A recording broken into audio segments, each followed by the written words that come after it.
Pakistan cricket board फिर से वो घटिया हरकत करने जा रहा है जो हमेशा वो अपने प्लेयर्स के अगेंस्ट किया करता है।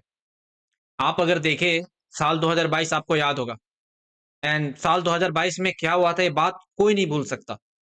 आप जाके देखो साल 2022 में शाहीन शाह अफरीदी की नी इंजरी थी एंड उस टाइम पे उनको पूरा टूर्नामेंट खिलवाया गया एंड एक मैचेस में रेस्ट नहीं दिया गया शाहीन शाह अफरीदी को।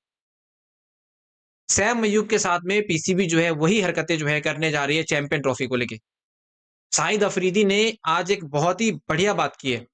अगर आप शाहिद अफरीदी का स्टेटमेंट सुनोगे सैम अयूब को लेके, शाहिद अफरीदी ने कंफर्म कर दिया कि सैम अयूब का चैंपियन ट्रॉफी खेलना सही नहीं है। ये बात पीसीबी को समझ में नहीं आ रही है, मुझे समझ नहीं आता क्यों। अगर सैम अयूब आपका इंजर्ड प्लेयर है तो आपको उसको प्रॉपर रेस्ट देना चाहिए, ना कि उसके ऊपर ऐसा प्रेशर बना के कहना चाहिए कि भाईजान आपके पास सिर्फ और सिर्फ एक हफ्ते बचे हुए, आप एक हफ्ते में अपनी रिकवरी निकाल लो। आप रिकवरी निकालते हो तो भी ठीक है, नहीं रिकवरी निकालते हो तो भी यहाँ पे जो है ठीक है, हम जो है आपको यहाँ पे प्रैक्टिसेस करवाएंगे एक हफ्ते तक। शाहिद अफरीदी ने सैम अयूब को लास्ट नाइट, जिस तरीके से शाहिद अफरीदी ने अपने स्टेटमेंट में कहा, लास्ट नाइट जो है इन्होंने सैम अयूब से बात करी। इन्होंने जो है सैम अयूब से पूछा उनके हेल्थ कंडीशन को लेके कि बताओ यार तुम्हारे पैरों में अभी चोट कैसी है। अब देखो मैंने आपको मैं ये हर बार कह रहा हूं कि ये सैम अयूब का जो केस है वो बहुत ज्यादा पेचीदा है एंड इस रिकवरी में बहुत ज्यादा टाइम लगता है, क्योंकि अगर आप यहाँ पे ऋषभ पंत जैसे प्लेयर जो हमारे इंडियन क्रिकेट टीम के प्लेयर थे उनके साथ में कंपेयर करते हो तो सैम अयूब की सिचुएशन भी वैसी है कुछ कुछ। हालांकि सैम अयूब के घुटने में चोट नहीं है लेकिन एंकल जो है वो मुड़ा था। एंड जब शाहिद अफरीदी ने कल यहाँ पे सैम अयूब से बात किया तो सैम अयूब ने पता है क्या कहा। सैम अयूब जो है वो सीधा सीधा कहते हैं कि यार अभी मुझे रिकवरी लेने में भाई वो वक्त लगेंगे, कितना वक्त लगेंगे वो भी मैं आपको बताता हूँ, लेकिन पहले पीसीबी से मैं ये कहना चाहता हूँ कि इतनी भी ज्यादा जल्दी क्या है। आप उधर फकर जमान को जो है वो बैठा के रखे हो, उसको क्लैरिटी नहीं दे रहे हो कि यार आप टीम में खेलोगे या नहीं खेलोगे। एंड अगर आपने फकर जमान को डाल दिया तो ये मैं कहूंगा सबसे बड़ी बेवकूफी होगी पीसीबी की, और इसलिए होगी क्योंकि फकर जमान अभी रिसेंट टाइम में खेला ही नहीं है टूर्नामेंट। वो अभी रिसेंट में आईएलटी T20 लीग खेल रहा है। फकर जमान इस उम्मीद में बैठा है कि यार मैं जो हूं वो चैंपियन ट्रॉफी में खेल लूंगा एज ओपनर, लेकिन आपकी प्रैक्टिस ही नहीं है। और आप अगर फकर जमान को लाते हो तो फिर यहाँ पे फकर जमान के अगेंस्ट में कौन उतरेगा, मतलब उसके जो नॉन स्ट्राइकर पार्टनर होंगे वो। एंड अगर आप फकर जमान को नहीं लाते हो तो आप फिर किसको लेके आओगे, कौन सा ऐसा नया आपके पास लेफ्ट हैंडर बैट्समैन है जो आपको यहाँ पे रन बना के दे देंगे। या फिर वही जो पुराना तरकीब पीसीबी अपनाती है भाई, बाबर आजम मोहम्मद रिजवान वाला, वो दोनों जो है वो आके ओपनिंग कर लेंगे भाईजान, हम जो है पूरी जो टूर्नामेंट है वैसे ही निकाल देंगे।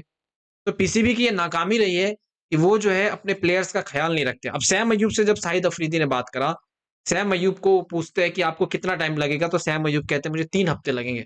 अब आप बताओ यहाँ पे 3 हफ्ते बचे हुए हैं चैंपियन ट्रॉफी को लेके, मेरे हिसाब से 20-25 दिन बचे हुए अभी भी, एंड उनको वो कह रहे हैं 3 हफ्ते लगेंगे। अब ऐसा तो नहीं है कि सैम अयूब भाई वो रिकवरी होके सीधा आके भागना स्टार्ट कर दे 90 की स्पीड में। इंजरी है, नई नई इंजरी होगी भाई, वो दौड़ेगा फिर उसकी वो जो है जो चीजें है वो वापस से ताजा हो जाएगी, उसके घाव जो है ताजा हो जाएंगे। तो इसमें नुकसान किसका है, इसमें नुकसान है सैम अयूब का।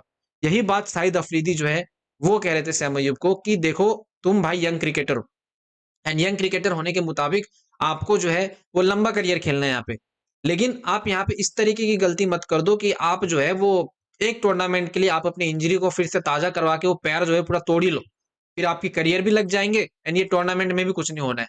तो कोई एक डिसीजन या तो पीसीबी को लेना पड़ेगा या फिर सैम अयूब को लेना पड़ेगा, क्योंकि अगर आप देखो अगर सैम अयूब अपने ऊपर प्रेशराइज करके अपने आप को एंड इस तरीके की हरकतें कर रहे हैं तो मैं तो कहूंगा ये हरकतें सही नहीं है। अगर वो प्लेयर इंजर्ड है तो उसको पूरे तरीके से रेस्ट मिलना चाहिए। अगर वो पूरे तरीके से रेस्ट करे तो ही ठीक है, वरना अगर आप देखो बिना रेस्ट मोड में वो आके यहाँ पे खेल लेते हैं तो फिर एक तो चैंपियन ट्रॉफी में पाकिस्तान की बहुत बुरी हालत हो जाएगी, बहुत ही ज्यादा बुरी हालत हो जाएगी, क्योंकि उनके भाई लंगड़े घोड़े को जो आप उतारोगे तो वो थोड़ी ना रेस जीत पाएगा। तो ऐसा है, तो वो फिर आपको रन नहीं बना के देंगे और फिर आप जो एक नए प्लेयर को ला सकते थे उनसे जो उम्मीद होती वो भी आपकी जो है यहाँ पे छूट जाएगी। तो ये चीजें पाकिस्तान क्रिकेट बोर्ड को एक डिसीजन लेना पड़ेगा। शाहिद अफरीदी जैसे प्लेयर जब कह रहे हैं तो कहीं ना कहीं सैम अयूब की सीरियस इंजरी है एंड इस बात को पीसीबी नहीं समझ रही है, मुझे समझ नहीं आता क्यों। फकर जमान को आपने यहाँ पे चांसेस नहीं दिए, अब आप यहाँ पे कह रहे हो कि यार हमारे लिए सैम अयूब आके बैटिंग कर जाएगा, सैम अयूब हमें मैचेस जिता जाएगा, तो ऐसा नहीं होता है। आपको जो है वो पहले से डिसीजन बनाने होते हैं, वो लास्ट टाइम में आके जो स्टेडियम वाली चीजें आप कर रहे हो वो चीजें बैटिंग में ना करो तो सही अच्छा होगा, वरना बहुत ज़्यादा बुरा हो जाएगा, पाकिस्तान क्रिकेट टीम की लग जाएगी फिर घर में चैंपियन ट्रॉफी होस्ट करके। बाकी अपना-अपना ओपिनियन आप नीचे कमेंट में दे देना। मैं जानना चाहूँगा आप लोग इसके बारे में क्या सोचते हो?